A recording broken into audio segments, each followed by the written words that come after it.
आज drama serial इश्क में तेरे सदके की नेक्स्ट आने वाले एपिसोड में आप देखेंगे कि जुल्फिकार शाह की माँ जब जुल्फिकार को कहेगी कि आखिर तुम बता क्यों नहीं देते हो नूर को कि वो माँ बनने वाली है, ताकि उसको भी तो इल्म हो कि हम लोग इस बात से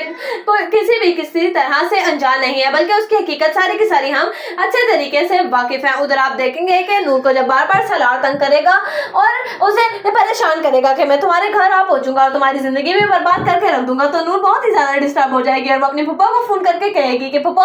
अभी आप देख लें सलार की हरकतें, वो किसी तरीके से भी बाज नहीं आ रहा, उन्होंने मेरी जिंदगी तो बर्बाद करके रख दी है, लेकिन उसके बावजूद वो मुझे इस घर में हरगिज़ भी बसता हुआ नहीं देखना चाहते। उन्होंने हर वो कोशिश की है जिसकी वजह से मेरा घर बर्बाद हो जाए और अभी वो मुझे धमका रहे हैं कि वो मेरे घर आ जाएंगे अगर तो करिश्मा को आप जाकर माफी मांगकर मनाकर नहीं लेकर आती और उसको उस घर में वो मकाम नहीं देती जो एक बहू का होता है। इस पर कहेगी जब अंजुम बेगम जाकर अपने बेटे सलार से कि आखिर तुम क्यों नूर का पीछा नहीं छोड़ देते, क्यों तुमने उसकी जिंदगी अजाब कर रखी हुई है। इस पर सलार कहेगा कि मुझे लगता है कि शायद आपको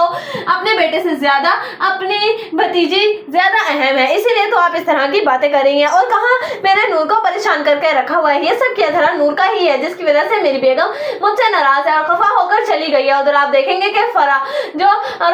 रोज अनुष्मा को फोन करके वर्गलाती रहेगी और उसको